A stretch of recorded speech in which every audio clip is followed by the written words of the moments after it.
Hey, it's Jeff Green. Thanks for tuning in to the video blog today. Today we have the conclusion, or part 2, of my interview with Brian Wesbury. Stick around. We'll be right back.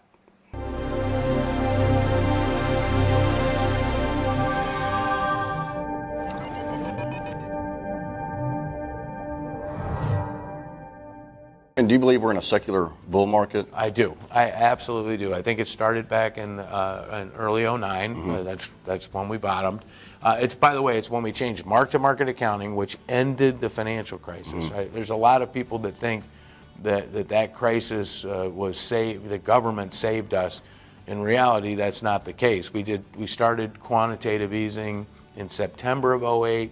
We passed TARP in October of '08.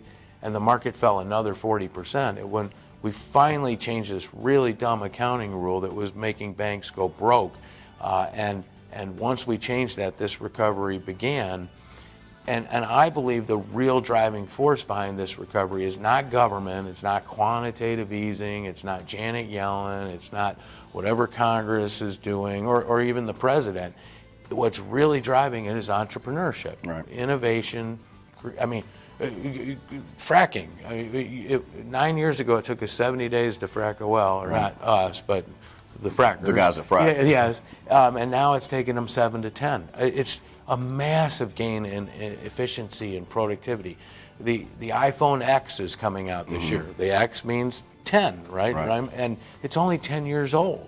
The cloud, smartphones, apps, all of this. Been around for 6 years or so. Yeah, right. All of this is that's what's been really driving profits. And I think we're in this secular bull market that's being driven by technology. And right now we are nowhere near an overvaluation stance. And by the way, what's fascinating is you don't have to listen hard, right? Every day you hear some doom and gloom story. Yeah. And people, clients, investors are nervous. Yep. And that's not the way people feel at the peak of a bull market. Right. But they feel euphoric. They're bulletproof. Right. That's when you get worried. Yeah. Speaking of which, I get a lot of that from my clients.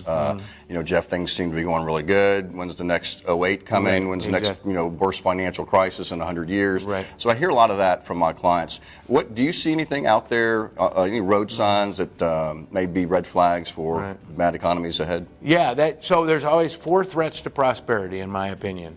Number one, and this is the one that I worry about in a sense the most, not like today, but over time, is when the Fed tightens too much. And so we all know the Fed's now starting to sell bonds from their portfolio.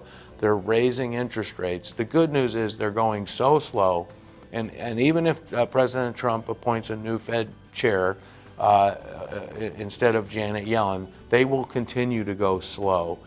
So right now there's no threat from that. So that's number one, Federal Reserve policy. Number 2 threat would be a tax hike. And we're talking about tax cuts, not hiking. Number 3 would be a trade war, trade protectionism. That worries me a little bit because President Trump has banged the drums, tariffs and things like that. But so far, we've avoided that. And I think in the end, he's using that more as a negotiating tool rather than he's not really a protectionist. At least that's not what I believe. So that threat. And number 4, so remember, so these are 4 threats to prosperity. Too tight a Fed, tax hikes, trade protectionism like the Smoot-Hawley Tariff Act back in the 30s, and then finally just government spending and regulation. The bigger government gets, the more it regulates, the harder it is for the economy to grow. We've already gotten rid of 800 regulations this year. Federal government employment is going down. Right. Last year it was going up during this time. And so I would argue those threats, in other words, I sleep pretty well at night. Those are the things that I worry about. And I believe it's going to take the Fed at least 2 years to raise interest rates too much, if you will. And so therefore, this 8-year-long recovery will end up being over 10 years long, and that'll be the longest recovery in U.S. history. We're already in the longest recovery. Yeah, well, it's the third longest right now. The longest is 10 years, so we're getting there. Okay. We're getting really close. We're over 8 now. But I think if you tack another 2 more years on this, it'll become the longest one. You mentioned tax reform. We all want personal tax reform, of course. How do you think that relates back to corporate America, earnings, et cetera? Right. So obviously the Trump administration and some people, some members of Congress are really have, they want a big to do. They want to cut personal tax rates. They want to cut corporate tax rates, state and local tax deductibility gone. So there's big plans for tax reform. And I'm not going to say it's impossible. It can get done because they've now set the stage to do it with 51 votes. It'll be around for 10 years, which, by the way, some people want to, they say it has to be permanent. Well, taxes get changed every 2 or 3 years in Washington. So 10 years to me is permanent. Right. So that's okay. It's hard to get things through this Congress. So what I'm kind of stumbling over here is that I wish I didn't have to say this, I kind of think the personal side of the tax reform is going to kind of get left on the cutting room floor. Yeah. We will have corporate tax cuts, and that's a real positive because that will immediately boost after-tax corporate profits, which will help the stock market go up. Will also bring investment back to the United States. And it's not the repatriation that does it, it's the lower tax rate. It's average corporate tax rate in Europe is 18.8%. Our tax rate is 35%. Right. So where do you want to leave money? It's pretty clear you want to leave it in Europe where it's taxed way less. So if we can bring that rate to 20%, I think American companies will decide, hey, the difference between 18.8 and 20 is nothing, or in the big scheme of things, we're going to have more money here. They'll end up investing more here. So it's not repatriation that's going to lead to it. It's lower tax rates.